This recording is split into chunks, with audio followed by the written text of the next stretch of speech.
This has been the craziest NBA trade deadline in history. And for those of you who have not been paying attention, to recap this trade deadline so far, Luka Doncic has been traded to the LA Lakers. Anthony Davis had gotten traded to the Dallas Mavericks. De'Aaron Fox got traded to San Antonio Spurs. Zach LaVine went to Sacramento Kings. And Jimmy Butler got traded to the Golden State Warriors.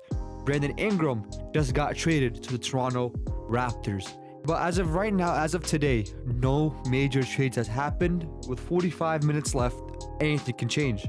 But to recap the major moves that happened last night, let's first start off with the Golden State Warriors. They finally paired up Stephen Curry with a running mate, and that being Jimmy Butler, in which I believe the Golden State Warriors were very desperate in this move, giving up a first-round pick for Butler, who openly said that he doesn't want to play for the Warriors and doesn't want to be in the Miami Heat. You guys had all the leverage, yet you still gave up a pick. And on top of that, you also got rid of Wiggins, got rid of Schroeder, in a trade in which you guys got Jimmy Butler.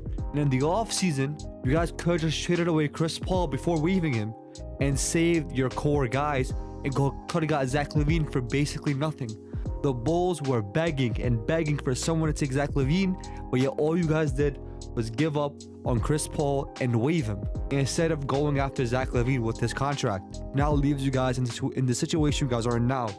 Trading away Andrew Wiggins, who was the key rotational piece, and also Dennis Schroeder was. The full trade package is Jimmy Butler is going to the Golden State Warriors, Andrew Wiggins is going to Miami Heat, Dennis Schroeder is going to the Utah Jazz, and Kyle Anderson is also going to the Miami Heat, and the Heat also receive a first-round unprotected pick. And the worst part about this trade isn't even the pick. It's the fact that Jimmy Butler, right after getting traded, signed a $60 million extension. He is going to be either the first or second most paid player in the NBA next year. As a 36-year-old Butler, you gave him $60 million. This screams desperation. So now what is left for the Golden State Warriors? Because having Butler, Draymond, Curry, that big three does not move me at all. Right now they are right out of the play-in. They could easily jump into the play-in, but how far can this team go? Realistically speaking, not far at all. Stephen Curry's had one of the worst seasons of his career this year. Draymond Green has been in and out of the lineup. Don't know which kind of Jimmy Butler we are getting. And after the Warriors swinging for all these stars and landing with Jimmy Butler, now think about it. The last couple days or so, we've seen reports the Warriors were aiming for LeBron James. After those rumors got shut down, they pivoted to Kevin Durant. But while they're in talks for Kevin Durant, before that, they are in talks for Zach LaVine and Vucevic. But they decided to drop those talks for Kevin Durant. Then Kevin Durant comes out and says, no, I don't want to go to Golden State. I don't want to play there again. Then they pivoted to Jimmy Butler. Butler's like, no, I don't want to play for Golden State either. I'm not going to extend. Then they pivoted back to Vucevic. And then those talks fell out. And then randomly last night, in an act of desperation, the Golden State Warriors traded for Jimmy Butler and gave him all the money he wanted to. Jimmy Butler won this whole situation. He got the money where no one else wanted to pay him. Outside of Phoenix, no one else wanted to give him $60 million a year. But where does the Warriors go after this? Even if they do make it into the playoffs, any team they face in front of them, they will lose to. This team is not constructed to make a championship push. This was an act of desperation. In the offseason, they had the opportunity to probably even get LaVine and Markkanen if they played their cards right.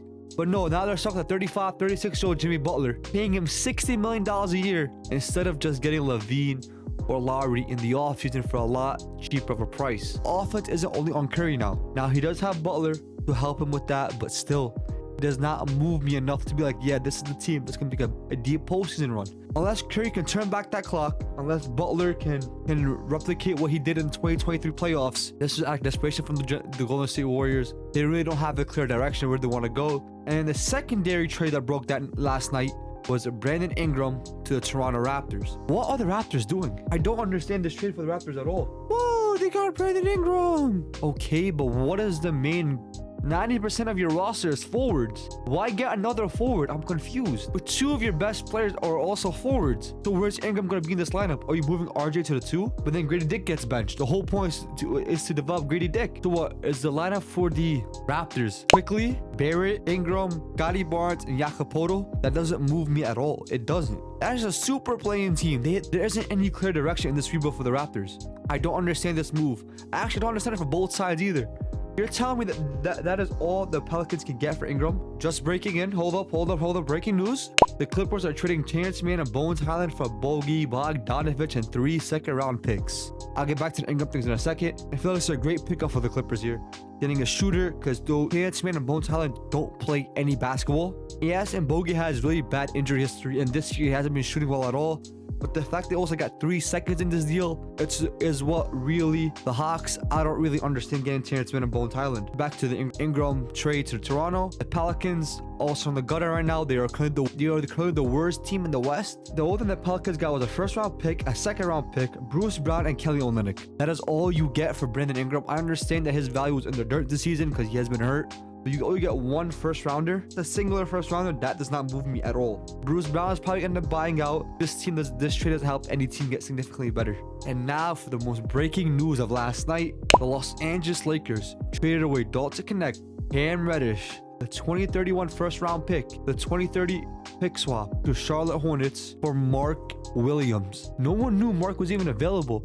Apparently, the Hornets called the Lakers. He called up Rob like, yeah, I really like Connect. I'll give you Mark. Who says no to this? 100% the Lakers need a center, and this is their starting center of the future. 23 years old, the perfect center to put next to Luka. 23-year-old vertical lob threat who can grab rebounds and protect the rim at a decent rate. The only question mark about Mark Williams is his health. He has dealt with foot injuries throughout in the past, but I really do like this move for the Lakers. I really do love this move. And Dalton Connect and Mark Williams are the same age. Dalton's a rookie and Mark Williams is in year 3 or 4. There is levels to this, but the fact you also give out a 2031 first-round pick is what's also the concerning part. That I felt like that was the last valuable asset we had left draft capital-wise. And the Lakers have no more draft capital. There's still moves to be made for the Lakers, I believe. And now that is all 3 major trades of last night. And then so far today, there's been 2 somewhat decent trades. In the Phoenix Suns trading away Yusuf Nurkic for a first-round pick, to Charlotte for Cody Williams, Micic, and a 2026 second-round pick. The Suns giving up a first in this is really concerning because we don't give up a first-round pick for Cody Martin in the big 2025. There was no point giving up a first. I understand that first is really heavily protected, but there was just no point giving up that first. But now Charlotte does have a center, and I guess Cody Martin would be a really good acquisition for the Phoenix Suns. It is a bit of an upgrade for their team. The next major trade, in my opinion, is going to be the DeAndre Hunter to the Cleveland Cavaliers, Karis LeVert, Jordan Niang, and 3 second-round picks and 2 swaps. Wow. The Cleveland Cavaliers have finally found their missing piece. They've spent years and years searching for that small forward position, being a rotating door throughout the years. Isaac Okoro was there, Karis LeVert was there, Max Strus was there.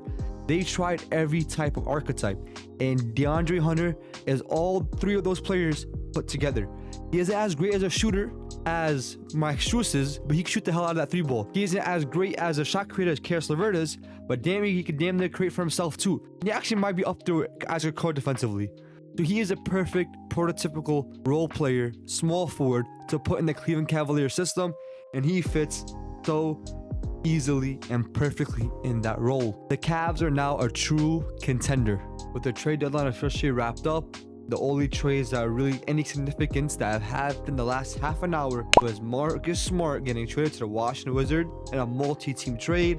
And as I am talking about this, the trade is still getting broken as I bring this up. But all the details we have so far is that Marcus Smart in a 2025 first-round pick to the Washington Wizards in a multi-team trade. That includes Washington sending Marvin Bagley to the Grizzlies, and Johnny Davis is also going to the Grizzlies. We do not know the other teams involved at the moment. This isn't really moving any needles. Marcus Smart is most likely going to get bought out. Same thing with a lot of other players like Chris Middleton, Ben Simmons. There's a lot of players to look forward to in this buyout market, but because a lot of teams are above that first apron, they cannot take on a person that made $12.8 million or more before getting bought out. The day of the deadline was really underwhelming, but the days leading up, in my lifetime, the greatest deadline I've ever got to witness. But as always, guys, go hard on them dudes. Salute.